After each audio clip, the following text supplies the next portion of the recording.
So in this video, I want to talk about 5 things that are going to help you change your dating life fast. Now, before we dive into that, I want to invite you to like, subscribe, and share, and definitely comment in the video. Now, with that said, let's get started. So based on these 5 things, the embodiment piece that I teach is still essential. So if you're having trouble with the embodiment piece, we'll talk about that at the end of the video. So let's just dive right in. So this is going to be a quick video to help you change your dating life quickly so you can get out there right away and start applying this. So number one is eye contact. Eye contact is so important. You don't even realize there's so much emotion conveyed in your eye contact.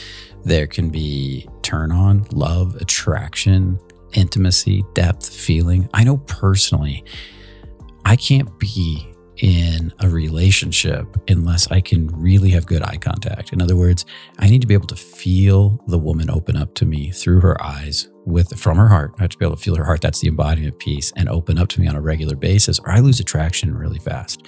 She could be literally the hottest woman in the world. If I'm not getting that from her at the depth that I like to get it, I quickly lose interest. So that's how important it is. Now, if that's that important to me as a man, you can only imagine how important it is to women.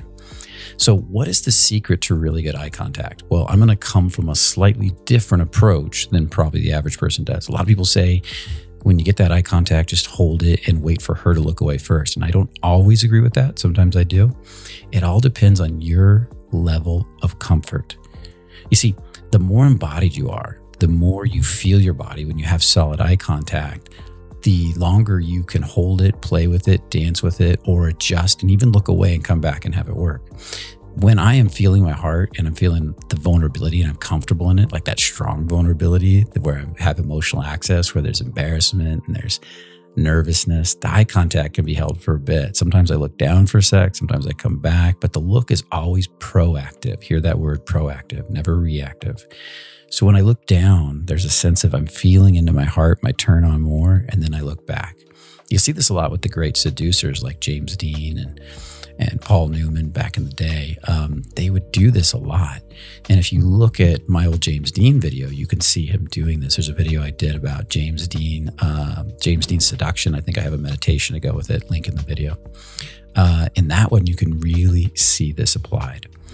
The more you feel down the core of your body, the more that comes through the eye contact. So in the beginning, for those of you that are just learning, just hold the eye contact a bit longer. If you look away, don't dart. If you have to look away, smile, feel a little vulnerable, gently look away for a sec, and then come right back.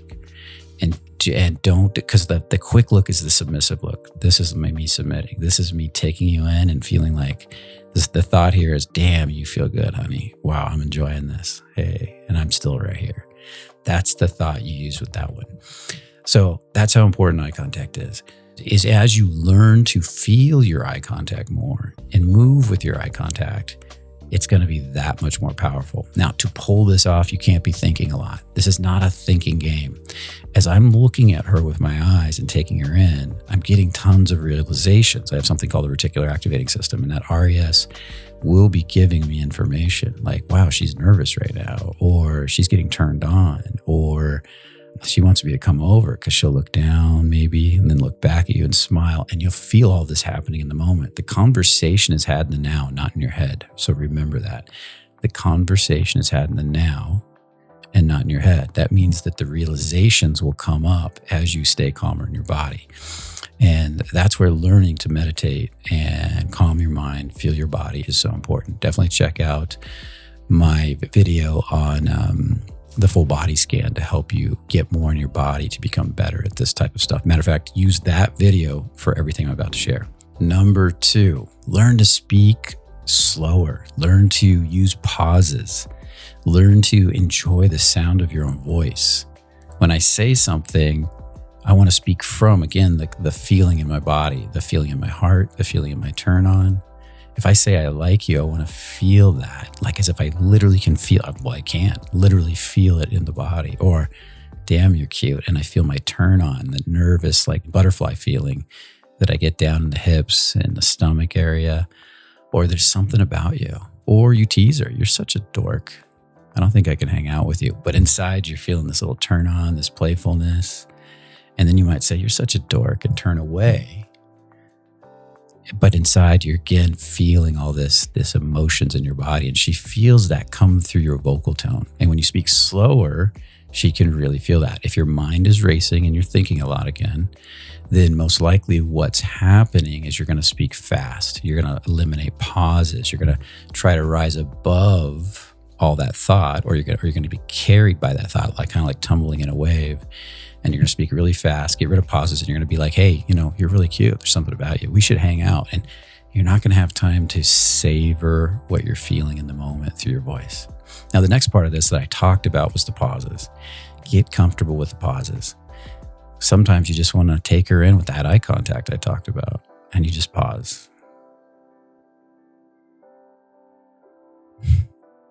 And you just enjoy it. And you have a moment together. And you play with it. And when you put this together with the next three things I'm going to talk about, it's going to get that much more powerful. I love pauses. I'll give you one more piece with the pauses, and then I'm going to move on. I, in the past, have used pauses to get rid of guys that came up to try to blow me out when I was in bars, back when I used to go out to bars. You see, I tested this theory. I had this idea that if somebody's really in their body, really grounded, really solid, he can pause in a conversation and women will start to speak to him. They'll reinitiate the conversation because they're feeling so connected to you. If you're in your head racing, they'll want to get away. They'll want you pause. It's a great opportunity for them to leave. Okay, gotta go. It's going to get awkward. And I played with both. I got in my head, let myself race, and then paused, watch women walk away. Seen that plenty of times before, so it was familiar. And then I played with getting really grounded, really connected, really buttery smooth in the conversation. Not much thought going on. Been doing a lot of that meditation and releasing.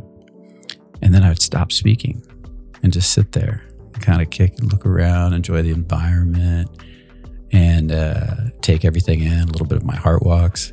And what would happen is the women would then reinitiate me.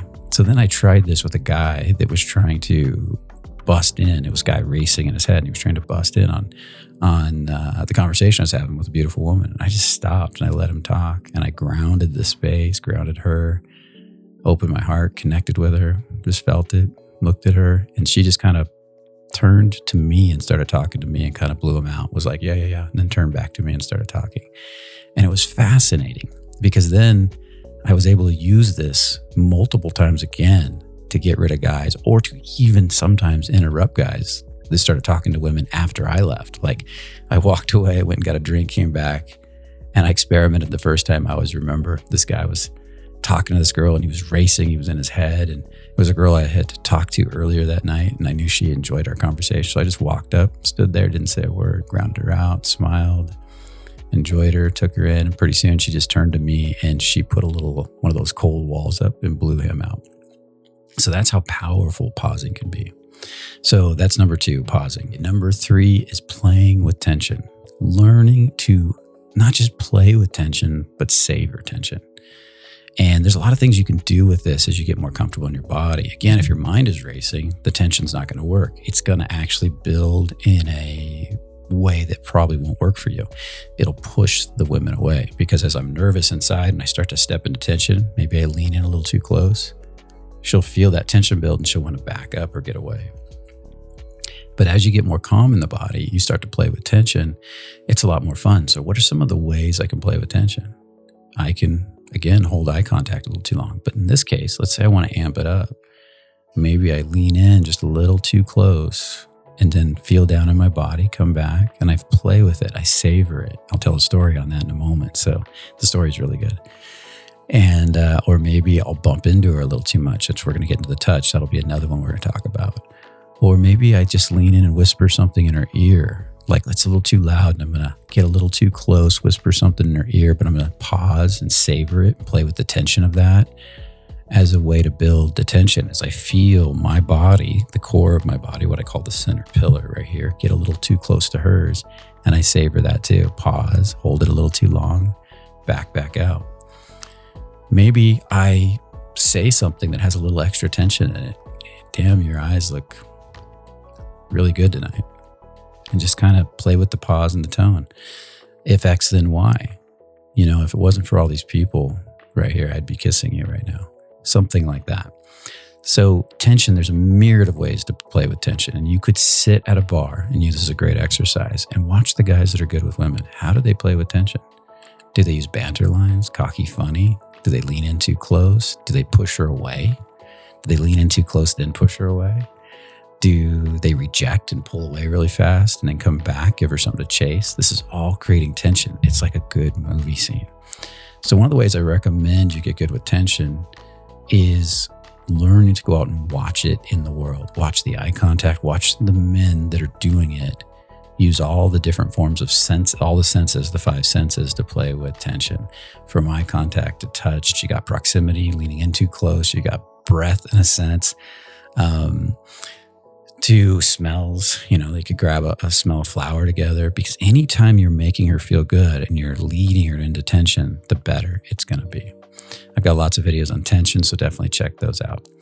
And number 4, this one is very important, and I probably should have put tension after this one, is touch.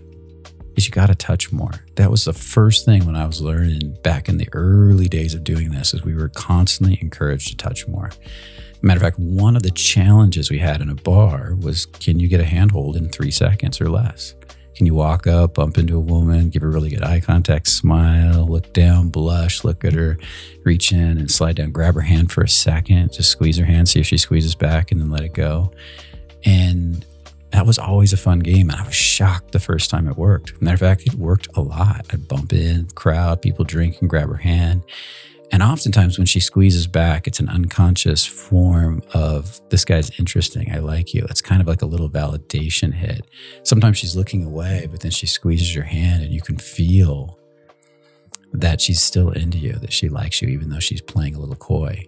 Sometimes you can even get a hand-holding conversation going a little behind you while you're flirting with the girl, talking to a group, her and all her friends, and you just reach down, touch her hand for a few seconds, let go, touch her hand, and you give her something to play with. As Anne Perrion used to say, a little intrigue, a little something that's just between you and her.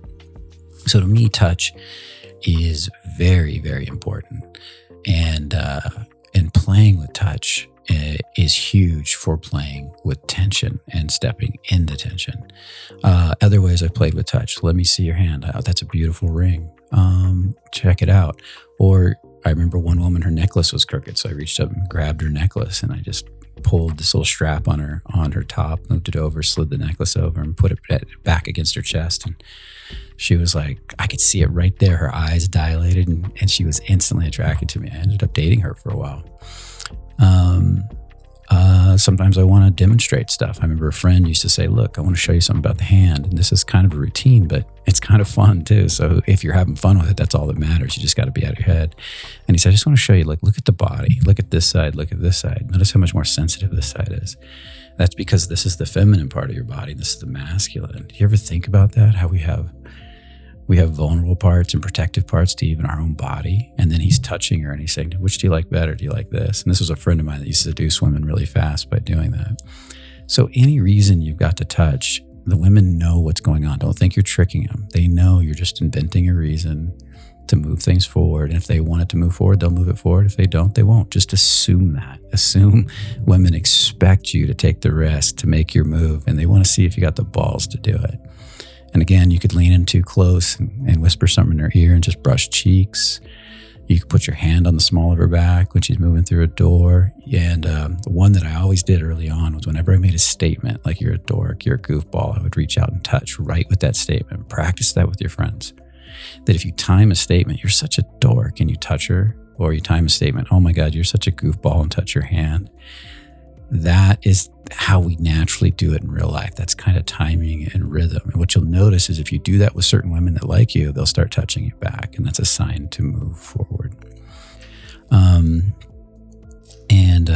I think I already said this one, but an easy one is I would always look at their rings, take in their rings, or after I get to know them a bit, and not right away, I'd say, hey, let me see that tattoo, and touch the tattoo for a second. Just another good reason to touch. Now, with that said, with tension, with touch, with eye contact, there is one more thing I wanted to share. I told you I'd share a story earlier, and I think this is very important. when I was dating this woman, and I was getting really good with tension at this time. I was getting more comfortable under pressure. I remember I wanted to experiment with something. So I did something really simple, and it was really me practicing savoring the tension. I wanted to play with something that would push the boundaries for me and might be fun for her. I don't know if you guys can hear that thunder out there, but there's thunder going on. So if you hear the thunder, it's just a good part of the video. So it's introducing my story. So I took this woman that I just met. She was really fun and sexy, and I was having a great time with her. And I took her to this wine bar. We were only one of 2 or 3 other people in the wine bar. We sat down to have a drink. It was in Long Beach, California. And I sat in front of her, and we were making really solid eye contact, and there was really good tension. And I thought to myself, I wonder if I can handle how much tension I can really handle, how awkward I can make this moment, but ground it so well that she appreciates it in the end. It becomes a good story. And so what I did is we just sat down with our wine. We only had a couple sips. We hadn't been there very long, but we were vibing. And I started leaning in. So I'm going to move this mic a little bit. And I started very slowly while she was talking, telling me a story, just doing that, inching forward. We're sitting on a couch together. So I'm inching forward. I'm getting closer and closer. And her face is right here. And I'm getting closer and closer. And I'm moving excruciatingly slow on purpose just to see what she'll do. And I get to about this far from kissing her. Like I'm moving towards her lips to get really close. And she suddenly, I could feel her tense up. So I stopped right there and I held it, but I didn't back away. I held the tension right in that spot. And I said, are you okay? As I'm holding that tension, holding that space of being, savoring that tension. And she said, what are you doing? With a little race, a little reactivity, which was really cute. And I said, I'm kissing you. And she went, okay. And then I went in and I kissed her, and it was a really nice kiss. And then I backed out slowly, sat back, looked at her, smiled. And she looked at me and she literally said, did I ruin that? And I said, no, you made it better. That was awesome. And that was a really special moment for her and me, because that could have gone really wrong. It could have been an awkward moment. I was purposely moving towards something that could make me and her uncomfortable. If I got in my head, got in my body, stepped into a lot of tension and didn't manage it well, could have gotten awkward. But because I grounded it so well, because I've been practicing a lot, working on it, not because I'm magical or special, because I was using tension journals and things like that, she loved it. She loved every second of it. So those are the magical moments women are looking for. So that brings me to the last topic for the day, the 5th thing, which is lead, guys. You see that I led that? I led that whole interaction, the movement, the energy, the flow of energy, the kiss, the touch. You have to be the container. But to be a really good leader of women, which is really a guider of energy, you're guiding an energy to a win-win for both of you, right? That's the whole point of being a leader. Leaders know how to guide their employees to win-win, guide their companies to win-win, or guide their relationship to win-wins, not win-lose, not what do I want, what do you want, but how can we grow together? And to be a really good leader, you have to be able to lead yourself. You have to be able to ground yourself, calm your body. And that's why I invite you again to start practicing some type of meditation, or take on my full body scan meditation, which there's a video for on YouTube, popular video that I put out. By the way, the audio is not perfect on that. That was only supposed to be done at a live event, and my YouTube manager at the time put it out, and it did really well. So people love it. But it teaches you to feel your whole body more. And so I invite you to check that out. Learn to release, learn to let go, learn to calm your mind is basically what I'm saying. And there's lots of videos in here on that, do nothing meditation, things like that to help you do that. So again, learn to lead yourself, and then you can start stepping into tension, taking risks, and learn to lead the woman and apply everything else I've said in this video with ease. So hopefully you enjoyed this video. Definitely comment if you got some value out of it. There's one of these steps that you like better than another, you need work on. Let us all work together to help each other to grow in the comments, and definitely check it out. I meant for this to be a short video, but it's not. But it's meant to be stuff that you can apply quickly and easily to get results out of bars. If you like this, definitely let me know about that in the format too. Again, give us that like, subscribe, and share, and I appreciate it. And definitely check out my new social media that's going out on Brian Bajan, Instagram, Brian K. Bajan. And then there's going to be a new YouTube launching soon, Brian at Brian Bajan, YouTube at Brian Bajan. And that one will have my podcasts on it. So with that said, remember, only the courageous really live. Have a beautiful day.